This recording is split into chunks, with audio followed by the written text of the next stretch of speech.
it kind of felt like another round of getting reps. I had really honed those questions to these things. So I'm just listening. I'm like, okay, oh, that was a great question. I had a great story for that one. I'm like, oh, my question's going to be terrible. But every question I heard before me, I had an answer. And mine, I flipped around, I read it, and then right into the story that I've already prepped. Most pilots don't understand what career opportunities are available in the world of aviation. They're making career decisions based on advice from friends or posts on internet forums, meaning they are taking huge risks with their livelihood without having all the details. This podcast was created to help you understand the aviation industry so you can find your dream job. Let's get ready for Pushback. Here's your host and my dad, Nick Fialka. Thanks for that really cool intro, Kate. I still love listening to it. I still love hearing it. That's my little girl. She gives a good shout out to me, and I love that. All right, boys and girls, pilot that is listening, that is ready to rock and roll, that's ready for a solo episode. I have to apologize because I am not doing a completely solo episode today. What I am doing is a little bit of a twist. I want to see if you like this. Okay, if you like it, then let me know you like it. Send me an email, podcast@spitfireelite.com. But so here's what I'm doing. I have a client who got hired by Alaska Airlines, and his name is Jimmy. And Jimmy is the person that will give us this audio trip report that is walks us through what his experience was when he went and interviewed in Seattle. And I think it's really interesting. I think it's pretty compelling, and it will give you a good understanding of what to expect as a pilot going to interview with Alaska. It's a very interesting interview process that they have. It's completely different from all the other airlines. And so that's what I like about it. I think Alaska is such an interesting company, and they have a great history and a really cool pilot group. And Jimmy is very excited to be a part of that.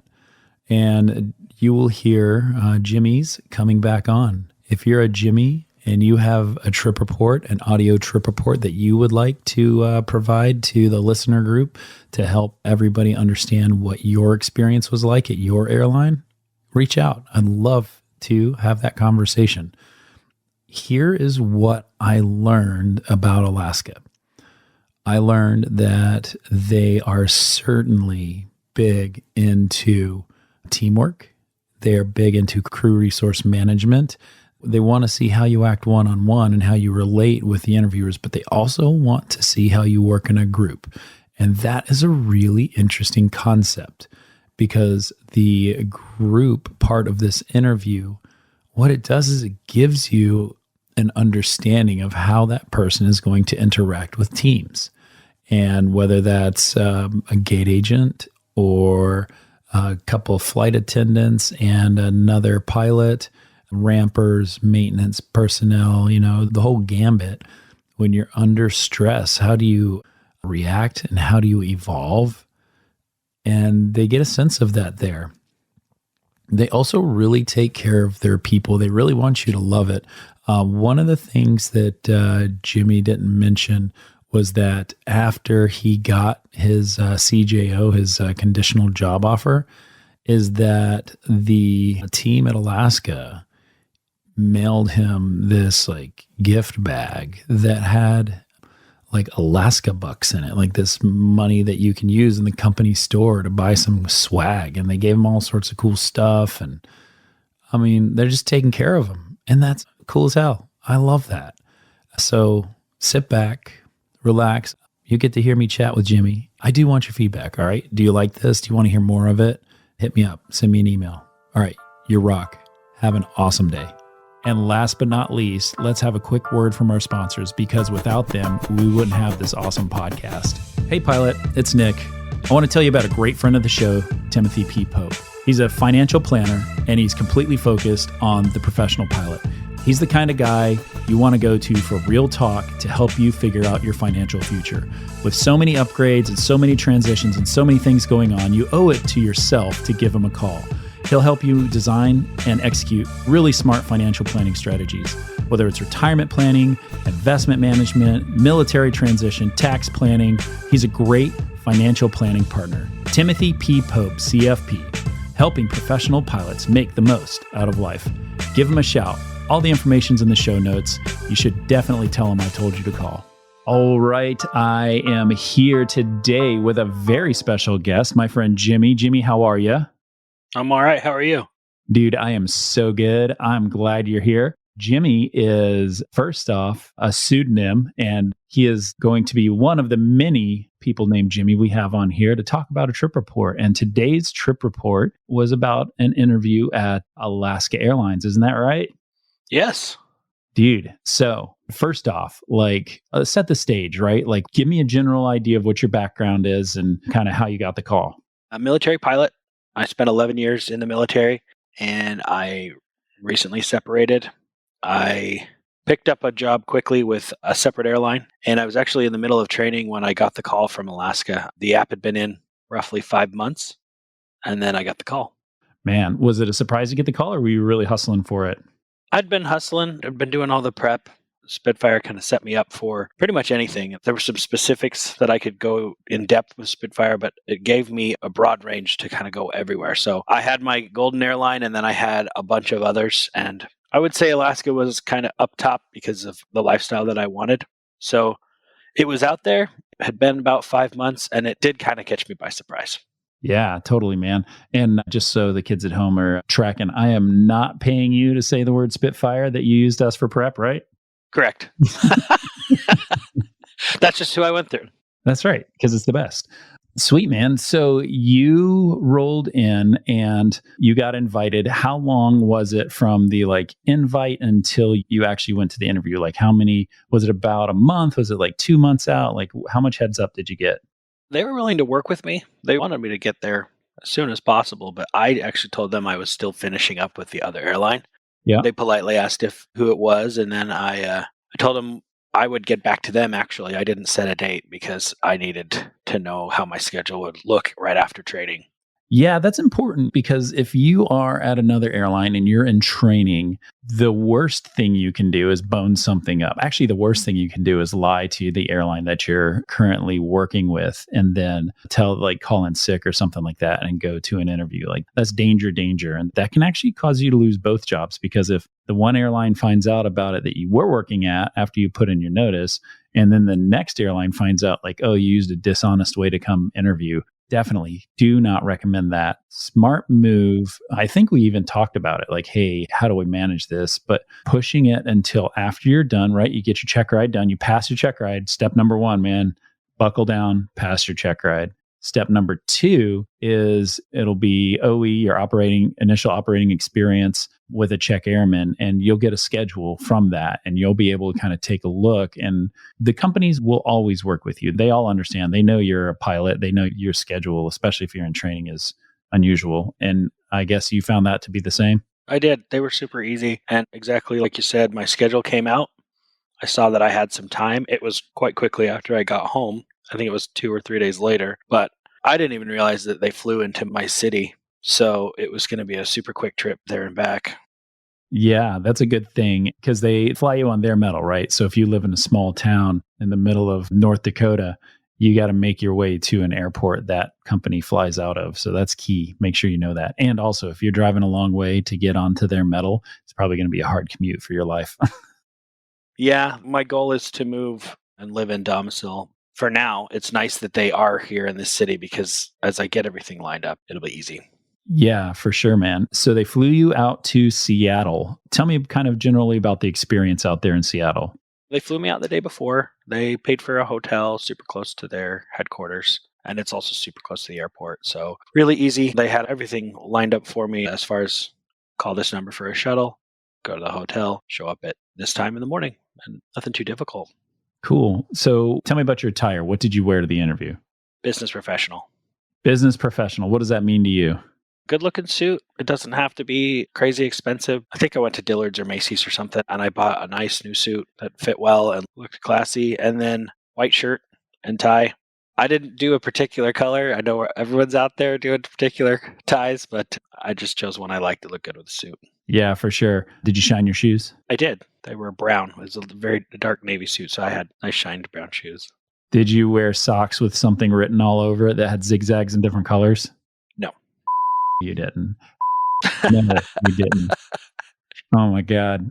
Listen, I've seen so much. Guys, gals, chill out with the socks, y'all. Chill out. And don't wear a lapel pin. Nobody cares that you support a thing or don't support a thing, that you're an American or from whatever. If you've got a Medal of Honor, okay, you can wear a Medal of Honor lapel pin.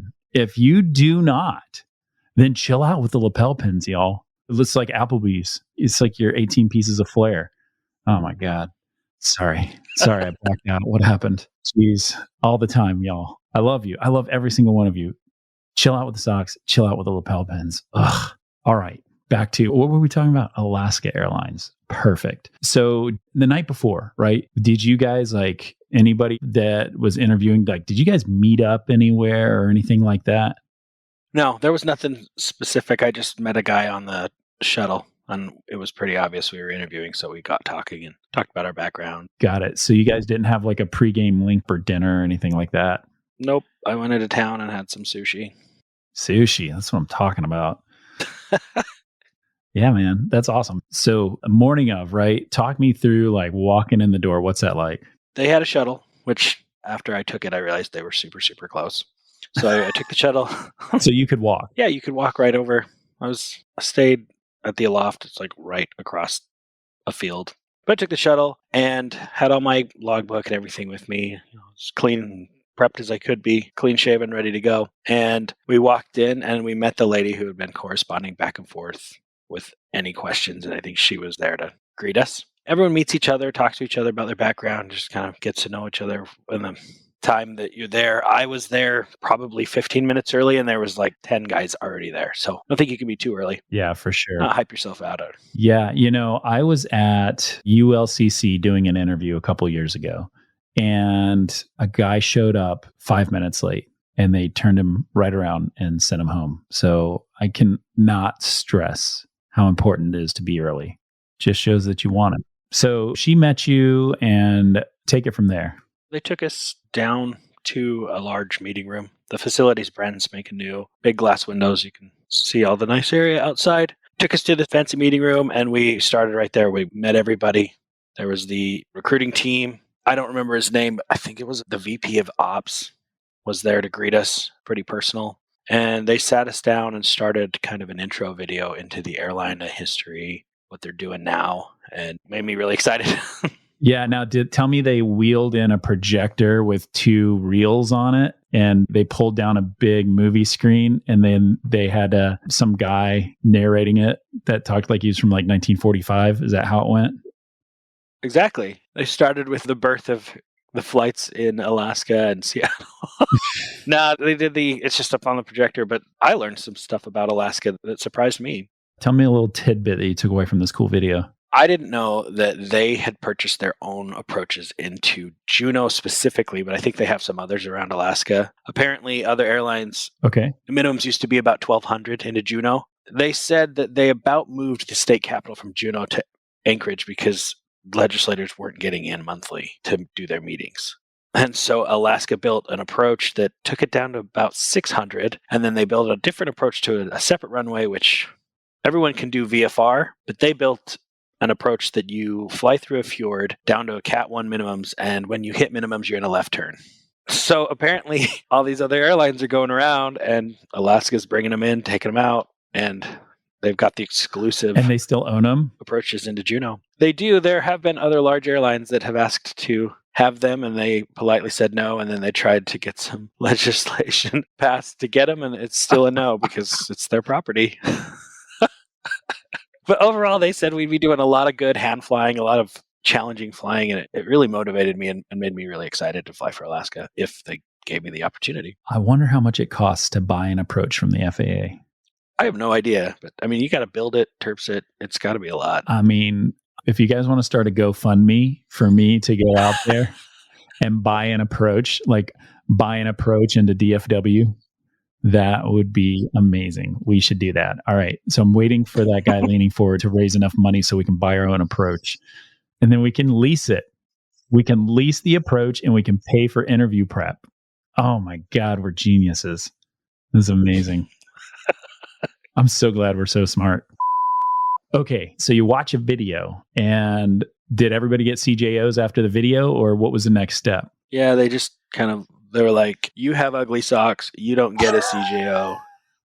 You have an American flag tie, that's no CJO for you. See how tight they are? Okay, so you did the video, and what goes on next? They just kind of did a little bit of an intro, explained who they were. Each person explained who they are, gave us their little intro. And then they wanted us to step out, take a little break, and they were going to reconfigure the rooms. They had 2 meeting rooms that they were configuring to split us up to start the group interview process. We had 14 people that were there that morning. Okay, 14 people. And so they bring you out, they move the room around, you go back in, and what's it look like?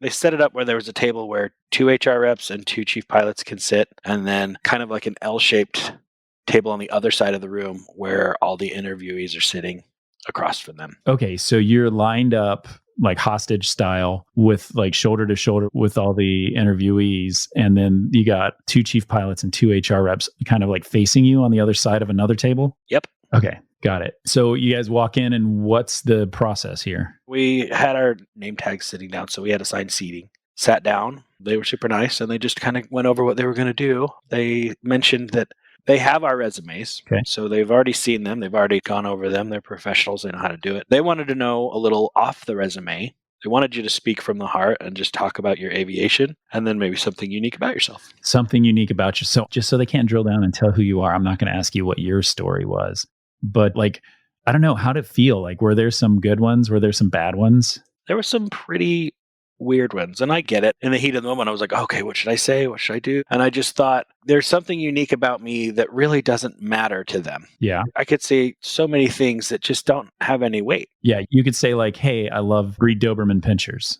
Like, exactly. And that's like, that might be interesting. I think if you want to share something, it has to show who you are as a person. Mm-hmm. Moreover, then you have some great skill that is really not very helpful overall in your career. Like, there was one that was pretty negative about, it sounded like they just kind of showed about their addiction to coffee. And I was like, coffee, yeah. That happened right before me. So it set me up for to knock it out of the park.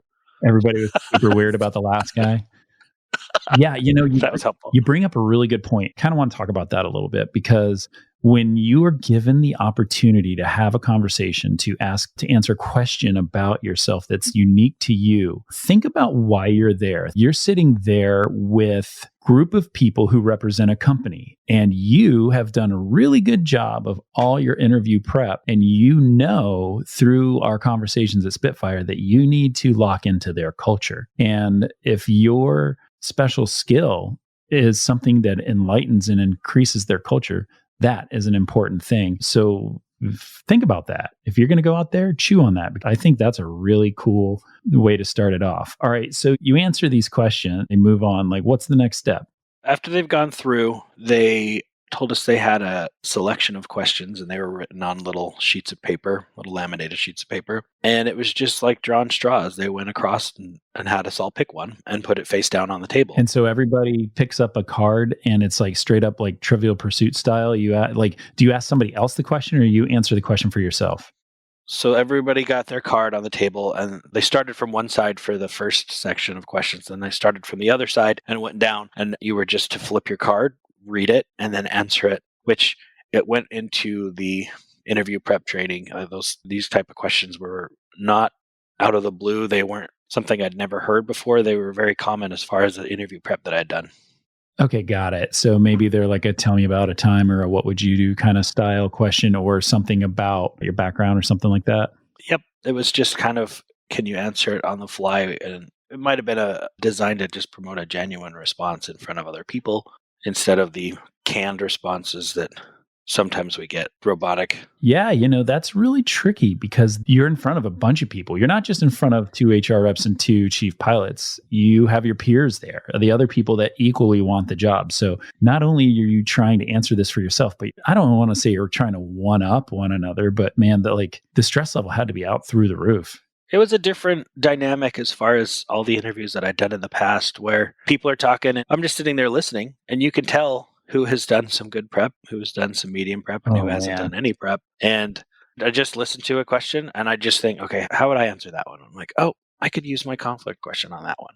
Or, oh, I could use any one of the stories that I'd practiced and shaped, and I could just kind of tailor it to the answer of that question. Yeah. And that's the key, I think, is to be able to find that way to tailor properly. We always talk about those canned answers and how obnoxious they are. And so that's one of the things we don't do with our Spitfire clients. And Jimmy, you can attest to this is you hear the question, you think about stories in your life, and you shape based on how the question is asked. And then you have to pivot at certain times because you're not going to get the exact question for sure. You're definitely not going to get the exact question, but you can speak to the general idea of what the question is about. Would you agree with that?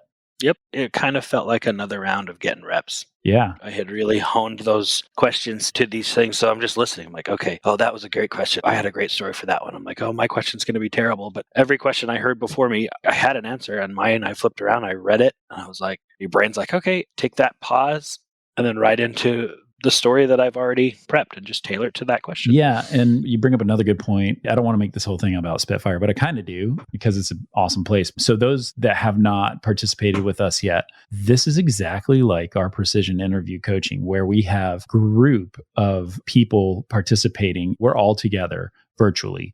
And you have a question that you have to answer, but you've got dozens of people watching you, listening, taking notes. As you answer, you're in the hot seat and it's very uncomfortable and difficult at first. But then after you're done and you're listening to the rest of them, you're furiously writing in your notebook about like, okay, this is how this guy answered it or this gal. I don't want to answer it like this. I'm going to add this little flair here. Or it gives you experience. And then you get that, like the good part here is like you get that feedback real time. But there, like, did you feel like you got feedback from the interviewers? Did they give you kind of this like approving nod, or were they just stone cold?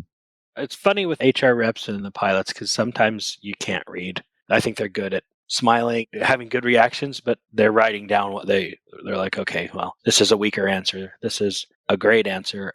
But I got feedback in the personal answer. Definitely. They were really interested in what I had to say, but they just kind of smiled and said, well, thank you for that answer. I think there was a little bit of feedback, but yeah, not a ton. All right. So carry me on through this after the group question. Well, after I answered my question, I was so relieved that I was done, but we moved through everybody, and then they said this concludes the group interview portion. Same thing. They'd like us to take a break. Had a really nice lobby. They offered us fancy coffee and nice water and everything. It's like an employee break room, but it was also in the same corridor with the windows and everything. Beautiful place. They didn't even reconfigure the room. They said we were going into lunch, and they had asked us to order lunch in the correspondence prior to getting there. Nice. Did everybody eat lunch? Was it just like interviewees having lunch by themselves? Were the HR reps there too?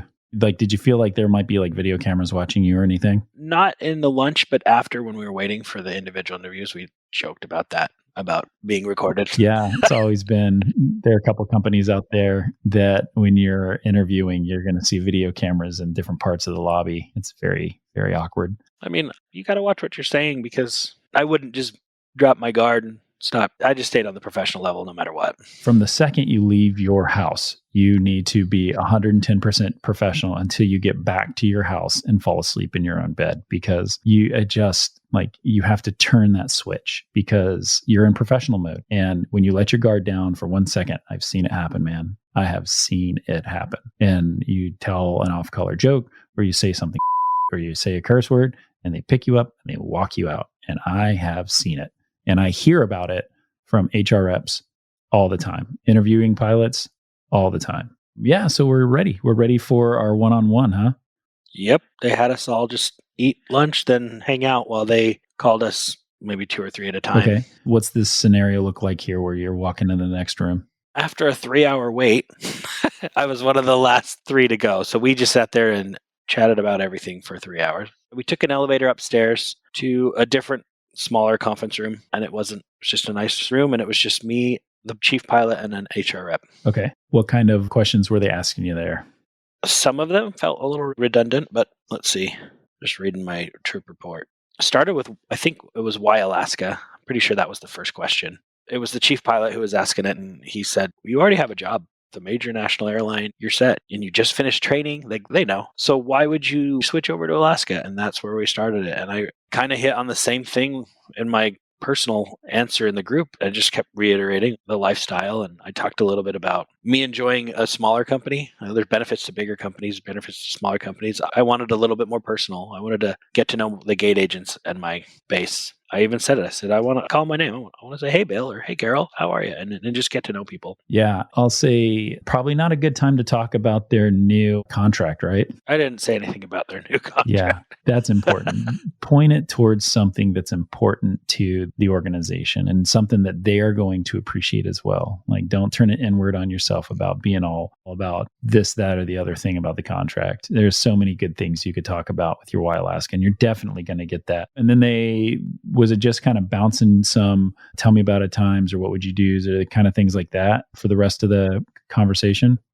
Yeah, it was kind of mixed up with just what are 3 attributes that make up a professional person, or what does diversity mean to you? So it was kind of things that are important to the company, as well as tell me about it times, and kind of right into some technical questions about A320. About the A320, because do you think they picked that because you're flying that, or do you think they picked that because they're switching over to almost all 737s from what I understand, but they do have 320s in the fleet? Like, why do you think they were asking 320 questions? They did mention that they got a screaming deal on brand new 7389. So the chief pilot was their LA chief pilot, so he came from Virgin, so he's the A320 chief pilot. I know it was because I've flown it, because he started off with, he kind of said, 4-engine from my military experience.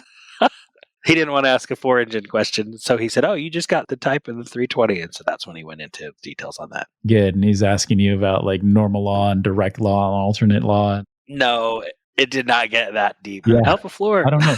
I always miss that stuff. I'm only parroting things that I've heard while I was in training. I have no idea what they really mean. It wasn't a repeat of the oral. Was it hard? Sweet, man. So how long do you think you were in the room with them? Oh, time went quick as they were asking questions. They asked a good 7, 8 questions back and forth for the HR, asked if I had volunteered in the community. That was something big and important to the airline. That's not the first airline that has asked me about my volunteer work. So yeah, listen, it's one of those things. It's the thing that helps you break through. You have done a lot of volunteer work, and I've known you for a long, long time, and you have a very big heart. And I think probably is the thing that can push people. I know it's the thing that can push people over the top to get interviews. It's just it shows that you're a caring person and that you think outside past yourself, right? Yeah, I think my answers might have been a little longer winded than they have been. But if anything, it was just to add more details I had done quite a bit. It's a broad spectrum of different things that I'd done in volunteer work. So I just answered it. Yeah, for sure. And it shows that you love it. It's a careful balance, right, between being long-winded and answering too concisely and leaving a lot out. So you and I have definitely talked about that and how to manage all of that.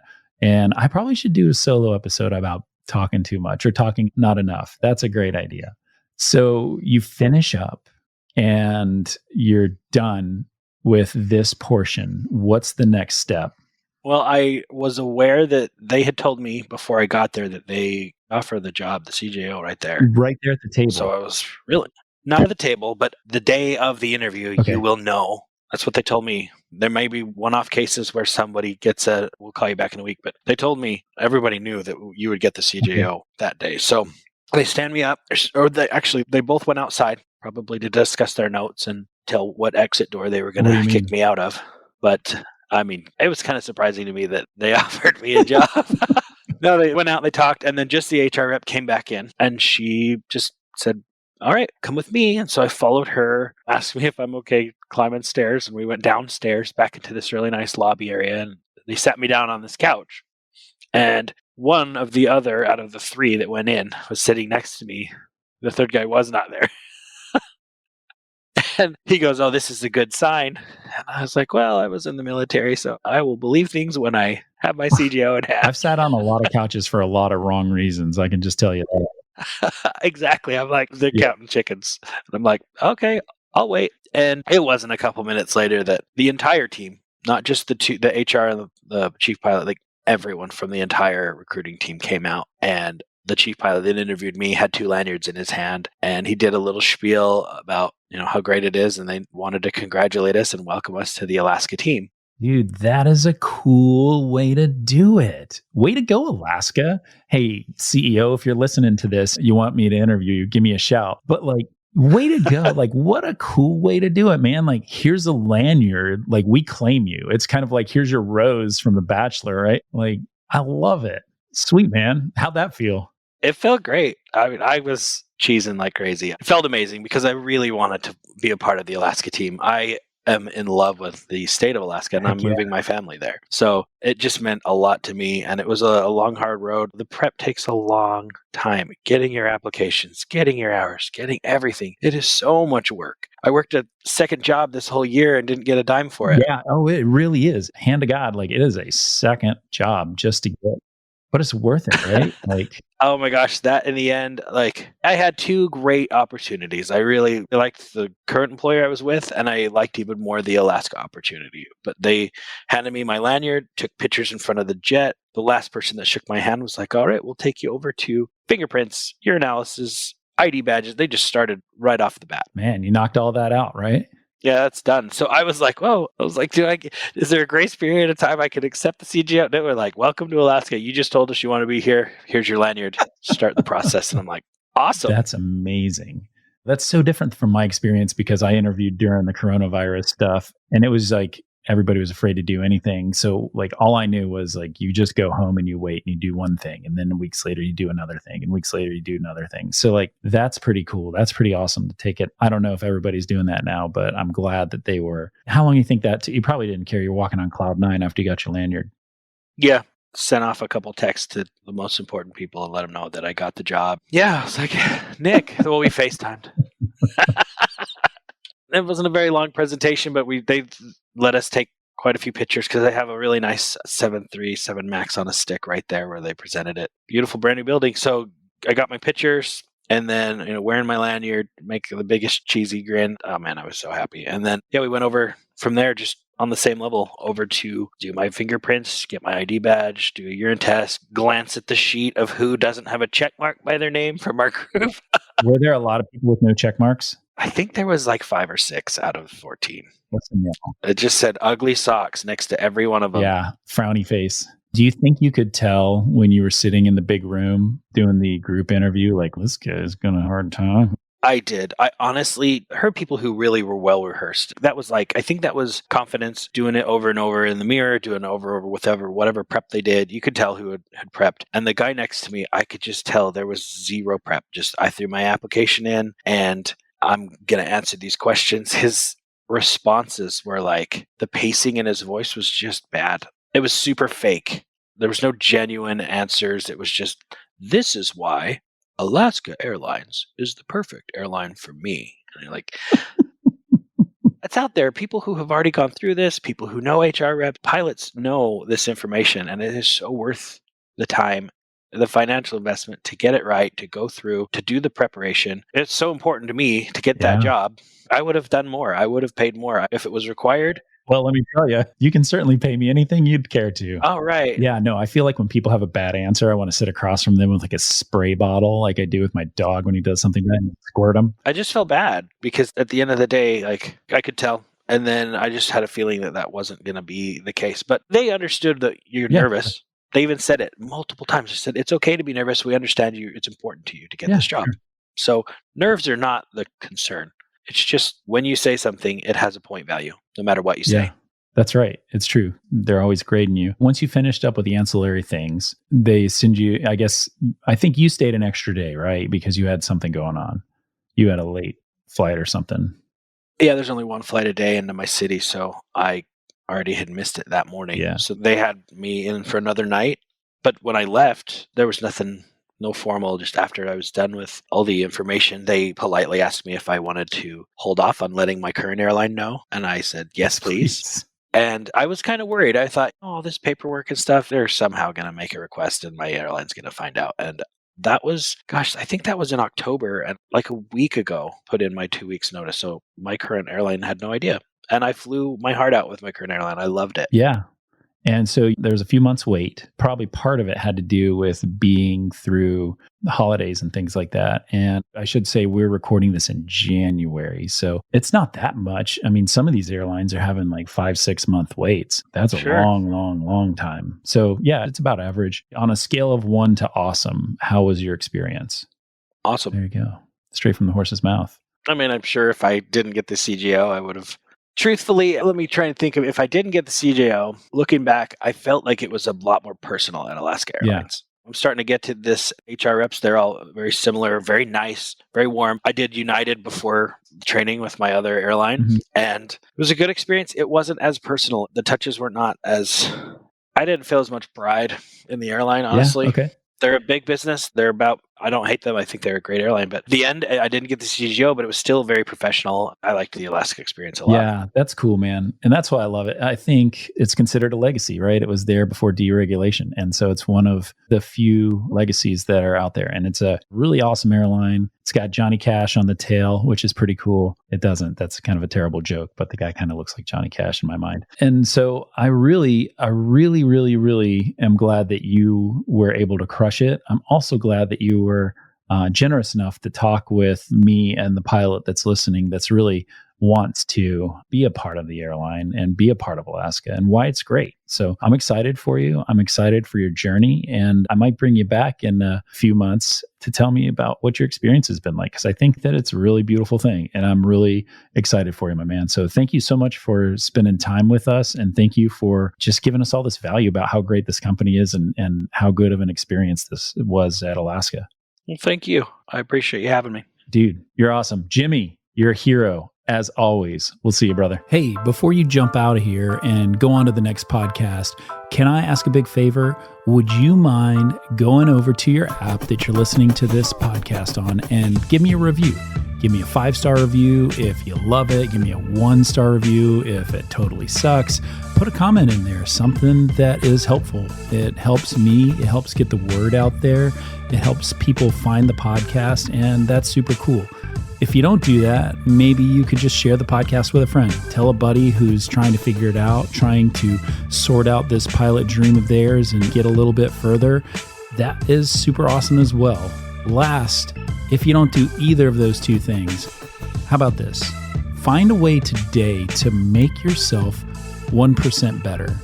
Do that thing that you've been putting off. Put your foot forward, make movement, get yourself going, get that inertia that you need to succeed in this industry.